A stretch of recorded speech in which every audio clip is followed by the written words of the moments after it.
प्यारे बच्चों, आप सभी का हमारे चैनल पे स्वागत है।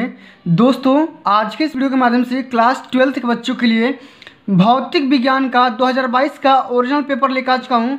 और इस वीडियो के माध्यम से हम सभी इस पूरे पेपर का A to Z एनालिसिस करेंगे। ये क्या है पेपर, किस तरीके का पेपर में क्वेश्चन पूछे गए हैं, उन सभी प्रश्नों को इस वीडियो के माध्यम से समझने की कोशिश करेंगे।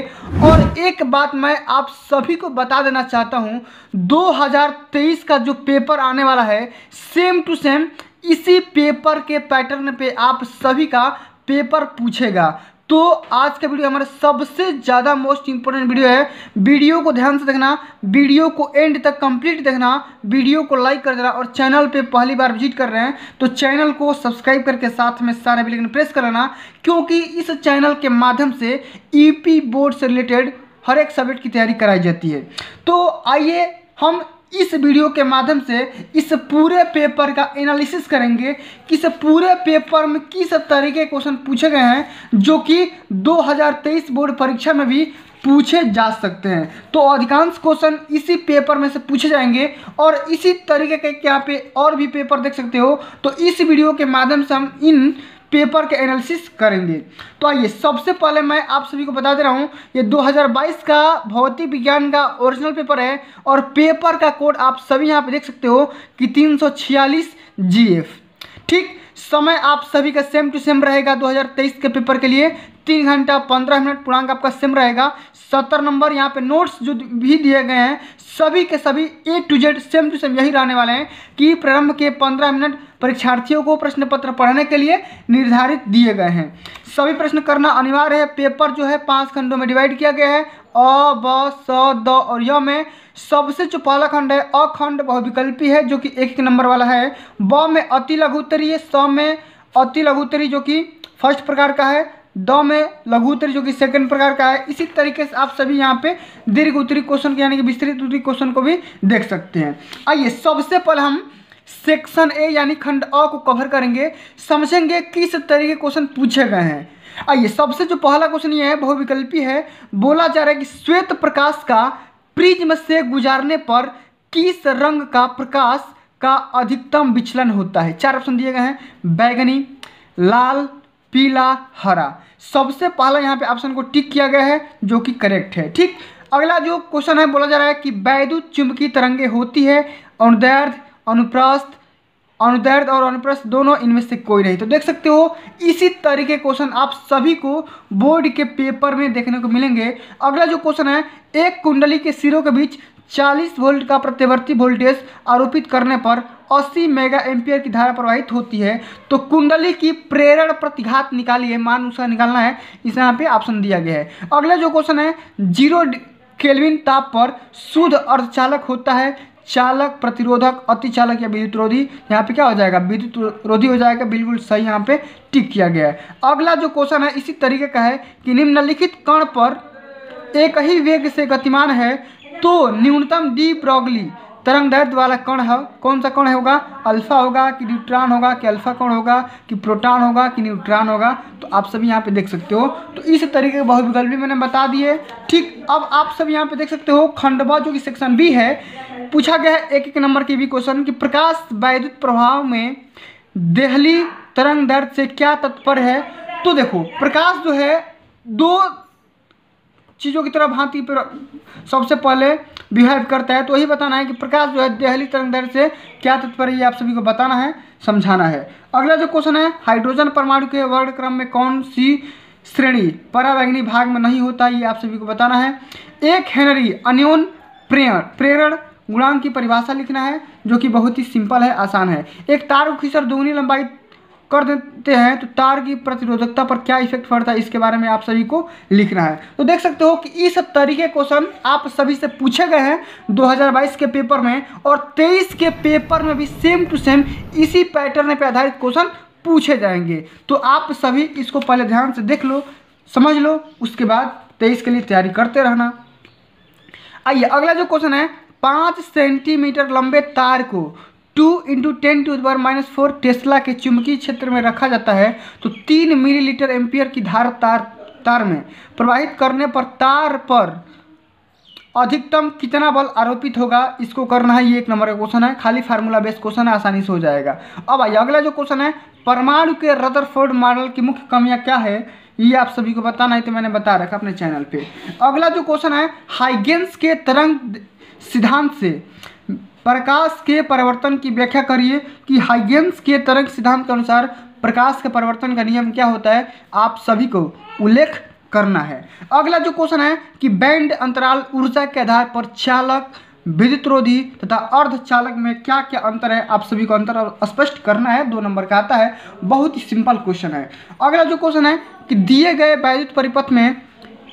वैद्युत परिपथ की सहायता से प्रत्येक संधारित्र पर आवेश की गणना करना है कि कितने इसमें चार्ज है, चार्ज का वैल्यू यहाँ पे काउंट करना है। अगला क्वेश्चन ये है कि परावर्ती दूरदर्शी का नामांकित आरेख खींचकर उसका आरेख बनाइए, फिगर बनाइए। 2 नंबर के लिए आता है, आप सभी को इस क्वेश्चन को भी तैयार कर लेना है। अब आइए हम बढ़ेंगे यहाँ पे सेक्शन जो कि हमारा डी है। बोला गया है कि व्हीटस्टोन ब्रिज सिद्धांत क्या है। ये जो क्वेश्चन है अति महत्वपूर्ण क्वेश्चन है, इसको तैयार करके जाना, क्योंकि क्वेश्चन हर साल बोर्ड के पेपर में नजर आ ही जाता है कि किरचॉफ नियम की सहायता से इसे प्राप्त करिए, किसको, व्हीटस्टोन ब्रिज को। ठीक, अगला क्वेश्चन ये है, न्यूमेरिकल है कि एक 90 डिग्री कोण वाले प्रिज्म के पृष्ठ AB पर एक वर्णीय प्रकाश की किरण चित्रांश आपतित होती है, तो अपवर्तन के पश्चात निर्गत किरण पृष्ठ BC से स्पर्शवत निकलती है, तो प्रिज्म के पदार्थ का अपवर्तनांक कितना होगा, n की वैल्यू यहाँ पे कंटिन्यू करना है। फिगर यहाँ पे देख ही रहे हो, इसी फिगर के सहायता से n का वैल्यू ज्ञात कर लेना है। अब आइए अगला जो क्वेश्चन ये है कि परिपथ चित्र की सहायता से PN संधि डायोड की अर्ध तरंग दृष्टिकरण क्रिया समझाइए। बहुत ही सिंपल सा क्वेश्चन है, इसको भी तैयार करके जाना। अब यहाँ पे समझ सकते हो। अगला जो क्वेश्चन ये है कि एम्पियर का परिपथीय नियम क्या है, सभी को पता होना चाहिए कि इतना क्या होता है। एम्पियर का परिपथीय नियम तैयार करना है। इसकी सहायता से अनंत लंबाई के सीधे धारावाहिक तार से r दूरी पर स्थित किसी बिंदु पर चुंबकीय क्षेत्र का सूत्र स्थापित करना है, सूत्र ज्ञात करना है। इसको भी तैयार करके जाना, बोर्ड के पेपर में नजर आ सकता है ये क्वेश्चन। अगला जो क्वेश्चन है कि स्वप्रेरण गुणांक की परिभाषा सबसे पहले लिखना है, और यहाँ पे एक न्यूमेरिकल डाल दिया है कि एक कुंडली में वैद्युत धारा 5 मिलीसेकेंड में 2 एम्पियर से 12 एम्पियर हो जाती है, तो यदि कुंडली में प्रेरित वैद्युत वाहक बल 48 वोल्ट उत्पन्न हो तो कुंडली का स्वप्रेरण गुणांक कितना होगा, आप सभी को बताना है। 3 नंबर के लिए क्वेश्चन पूछा गया है। अब आइए अगला जो क्वेश्चन ये है, अति महत्वपूर्ण क्वेश्चन है, 5वां नंबर क्वेश्चन कि 1.5 अपवर्तनांक वाले, ठीक ना, एक समतल लेंस से अवतल पृष्ठ की वक्रता त्रिज्या 10 सेंटीमीटर दिया गया है, तो 1.6 अपवर्तनांक वाले द्रव्य में लेंस को डुबाने पर इसकी फोकस दूरी तथा प्रकृति क्या होगी, इसको बताना है। अगला क्वेश्चन कि प्रकाश का विवर्तन क्या है। एकल झिर्री की सहायता से विवर्तन प्रतिरूप में केंद्रीय उचिष्ट की कोणीय चौड़ाई का सूत्र ज्ञात करिए। थीटा का वैल्यू ज्ञात करना है, आप आसानी से कर सकते हो, कोई दिक्कत की बात नहीं है।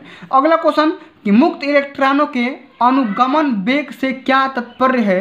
एक चालक में अनुगमन वेग व प्रवाहित धारा के संबंध का सूत्र प्राप्त करना है, इसको भी तैयार करके जाना। अगला क्वेश्चन यह है कि बोहर के परमाणु मॉडल के सिद्धांत पर या आधार पर सिद्ध करिए कि परमाणु की अस्थायी कक्षाओं में त्रिज्याएं मुख्य क्वांटम संख्या के वर्ग के अनुक्रमानुपाती होती है, इसको भी तैयार करना है। ठीक, यहाँ पे कुछ डाटा दिया गया है, इस डाटा के हिसाब से इसको तैयार करना है। अगला जो क्वेश्चन है पूछा जा रहा है कि किसी समतल वैद्युत चुंबकीय क्षेत्र में वैद्युत क्षेत्र का समीकरण है, और यहाँ पे ज्ञात करना है तरंग का आवृत्ति तथा तरंग दैर्घ्य और चुंबकीय क्षेत्र का समीकरण। तो दोनों सूत्र यहाँ पे, दोनों सवाल यहाँ पे ज्ञात करना है, 3 नंबर के लिए इंपॉर्टेंट है। ठीक, अब अगला जो क्वेश्चन है सेक्शन ई के लिए, तो दिए गए परिपथ की सहायता से ज्ञात करना है आप सभी बच्चों को कि सबसे पहले प्रतिरोध का मान ज्ञात करना है, उसके बाद E1 सेल में सिरों की कितनी वोल्टता होती है, इसके बारे में बताना है। या ये कर सकते हो, नहीं तो ये कर सकते हो। यहाँ पूछा है कि नए तार का प्रतिरोध में, ठीक, वृद्धि गणना ज्ञात करना है इसके हिसाब से, ठीक ना। अब अगला क्वेश्चन है कि अनंत लंबाई के 2 समांतर धारावाही चालकों के बीच लगने वाले बल का सूत्र स्थापित करिए, और इसके आधार पर 1 एम्पियर वैद्युत धारा का परिभाषा भी दीजिए। तो आप सभी को ये भी सवाल करना है। ठीक, अब आइए यहाँ पे जो क्वेश्चन दिया गया है, एक क्वेश्चन यहाँ पे ये दिया गया है, न्यूमेरिकल है, लेंस से संबंधित है, प्रकाश से, कि एक 10 सेंटीमीटर फोकस दूरी वाले उत्तल लेंस की बाईं ओर 20 सेंटीमीटर की दूरी पर एक वस्तु रखी गई है, स्थित है। इस लेंस से 30 सेंटीमीटर की दूरी पर 12.5 सेंटीमीटर फोकस दूरी का दूसरा भी लेंस रखा गया है, उत्तल, जो कि उत्तल लेंस है। चित्र के अनुसार आपको पता चल रहा होगा। अंतिम प्रतिबिंब की स्थिति, प्रकृति और आवर्धन क्षमता भी निकालना है।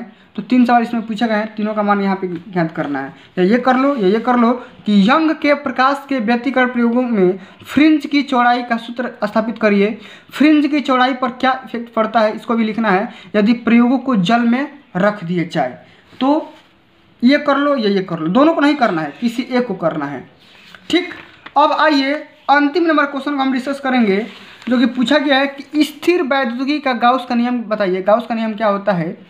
इसकी सहायता से एक बिंदु आवेश के कारण किसी बिंदु पर वैद्युत क्षेत्र की तीव्रता का व्यंजक ज्ञात करिए। ये मैंने बता रखा है, अगर आप इस वीडियो को नहीं देखे तो एक बार डिस्क्रिप्शन में चले जाना, आपको लिंक मिल जाएगा। अगला जो क्वेश्चन है, पूछा गया है कि एक बिंदु आवेश के कारण किसी बिंदु पर वैद्युत विभव का सूत्र स्थापित करिए।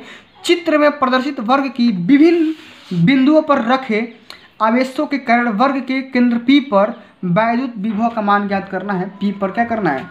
इलेक्ट्रिक पोटेंशियल आप सभी को ज्ञात करना है। एक बात और, यहाँ पे कुछ फिजिकल कंस्टेंट दिए गए हैं, आप सभी को पता नहीं होगा तो आप यहाँ से इसका यूज कर सकते हो, कोई दिक्कत की बात नहीं है। तो फ्रेंड्स, आज के लिए बस इतना ही। अगर ये वीडियो आप सभी को अच्छी लगी होगी, हेल्पफुल लगी होगी, तो वीडियो को लाइक करिए और ज़्यादा से ज़्यादा इस वीडियो को शेयर करिए। और अभी तक आपने मेरे चैनल को सब्सक्राइब नहीं किया है तो सब्सक्राइब करके साथ में सारे बेल आइकन भी प्रेस कर लीजिए। मिलते हैं अगली वीडियो में, तब तक के लिए जय हिंद, जय भारत, वंदे मातरम।